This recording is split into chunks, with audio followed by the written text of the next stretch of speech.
السلام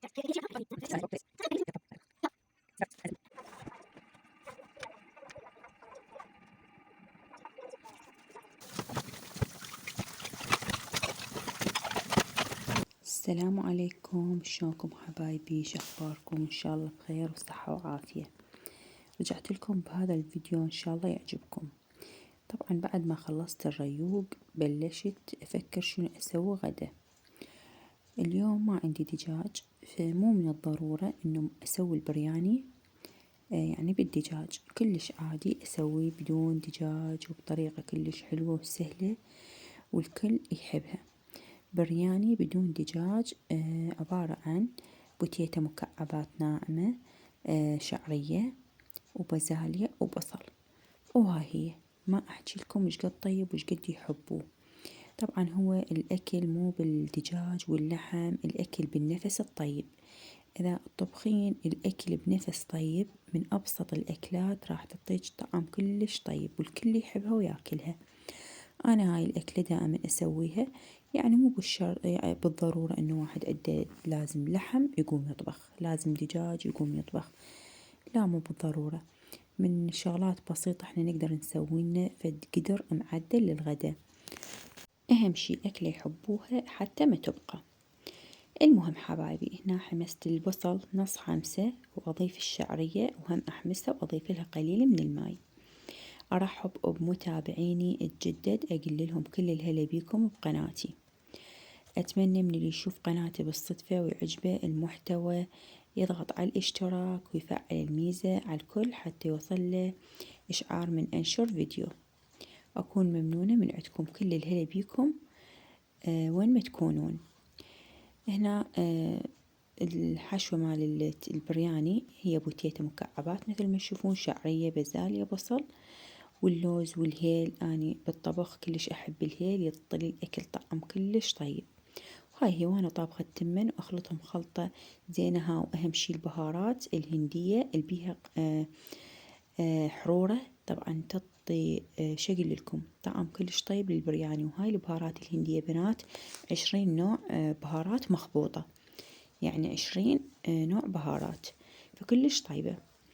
المهم حبايبي بنات، اكو قصة اعتقد انتو سامعيها على التيك توك، انا سولفت لي اياها بنتي، الصراحة انصدمت من عندها وحبيت اشاركها وياكم واحكيها بالفيديو للي ما سامعيها. قصة يعني شكل لكم، والله العظيم ضليت افكر بيها بيوم سولفت لي اياها بنتي، يعني ظلت ببالي يعني. طبعا هنا أنا عندي الكنتور، ملابس شتوية وصيفية. تعرفون انتو بداية الشتاء البنات طبعا وقامن يطلعن ملابس شتوية يلبسن، وصارت خبط شتوية وصيفية.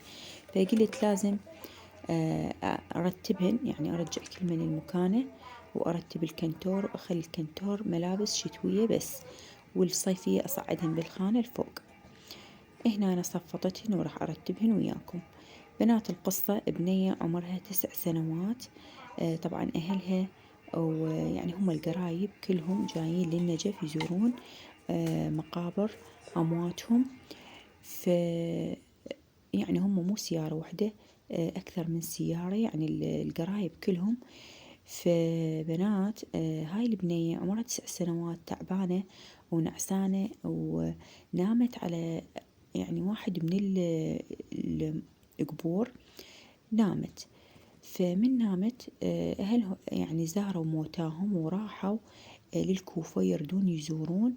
بهالأثناء بالطريقة تذكروا أنه بيتهم ما هي، نزلوا يدورون بالسيارات الباقية اللي جاية وياهم. وهنا أنا رتبت الجرارات، خليت الشالات بهاي الطريقة.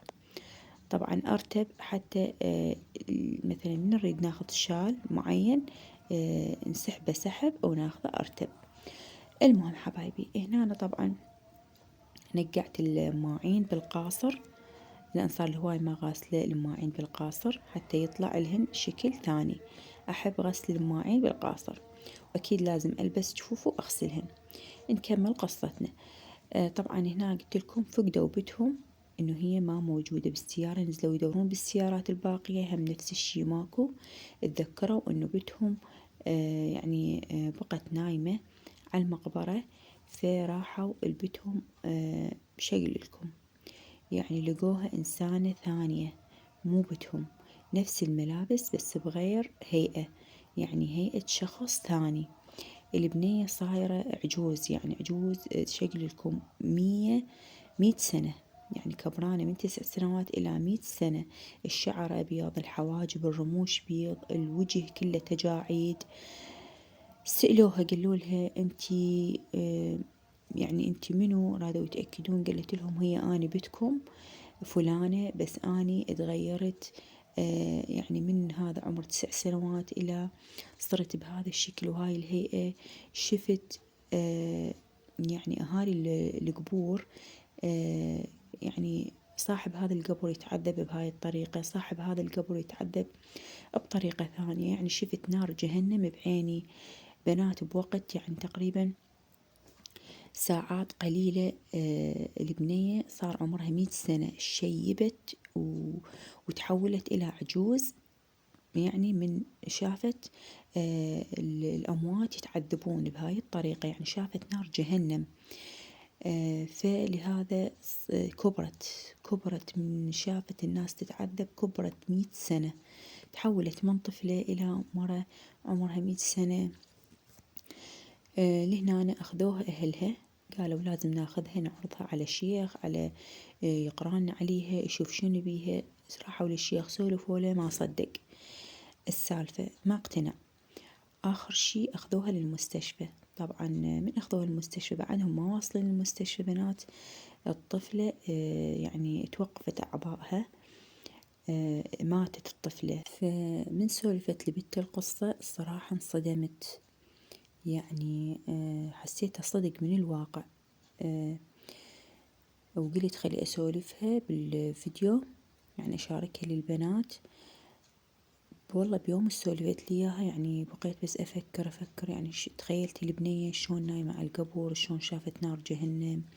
فهاي بنات يعني عبرة إنه يعني ولا ما صار هذا الشي.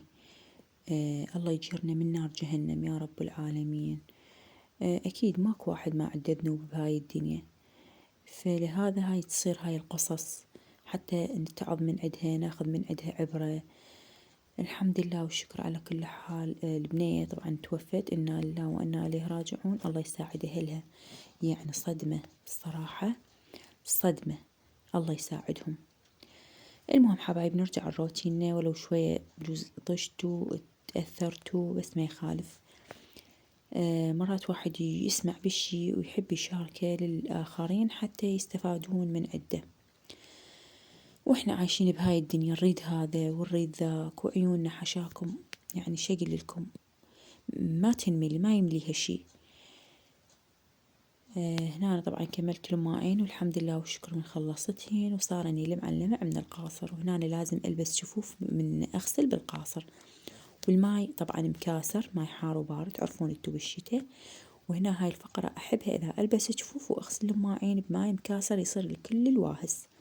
آخر فقرة فقرة السنقي، والحمد لله خلصت ماعين. هنا أنا عندي هاي العلبة طبعا مال بخور، صار لها هواي عندي بس أنا ما أذبها، أشوفها حلوة ومرتبة فأخلي بيها بخور إذا عندي أفرغ. هسه شفتها فارغة قلت أخلي بيها الفحم. طبعا أنا صار لي فترة تقريبا ما عندي بخور مخلصة، فقلت خلي أفرغ الفحم بيه. وهذا الفحم أشتريه ب1000 الصراحة، يراد البخور بس شنو إن شاء الله راح أشتري البخور ويا الأجواء الشتوية والروتين الشتوي والفرش الشتوي كلش حلو ويعني مريود. هنا شنو يا جماعة، هنا قاعدة أقرأ جنات إنجليزي. اليوم شفت لها الجدول على أساس كل شي ما عدها. باوعت بالجدول، عدها عربي، عدها إنجليزي، وعدها رياضيات، بس ما عدها يعني تحضير بيهن، يعني واجب بيتي. لا الرياضيات العربي عدها بس حفظ الدرس، وهي حافظته من قبل بيوم، وكانت المعلمة ما جايتهم، يعني هي مراجعته حافظته. واني هنا مكيفة، يعني اليوم ما عندها واجبات. ليش عجب اليوم ماكو؟ قالت أم العربي ما اجتنا، أم الإسلامية ما اجتنا، رياضيات هماتينا ما حلينا، بقينا يعني بنفس الدرس. طلعت لي الإنجليزي وأنا مكيفة لهم كل شي ما عدها. هذا الحكي شو وقت قبل لا تنام. قلت لها ليش توج ذكرتي؟ قالت ها مو نسيته. قلت لها يلا تعال خلي أقريج.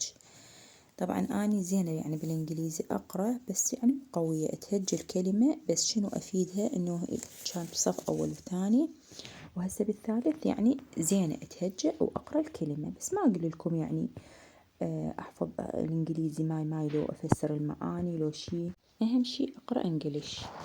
المهم حبايبي هنا أنا طبعا تريدني أرسم لها وأكتب لها الكلمات. وصلت وياكم لنهاية الفيديو، انتظروني بالفيديو الجاي، مع السلامة.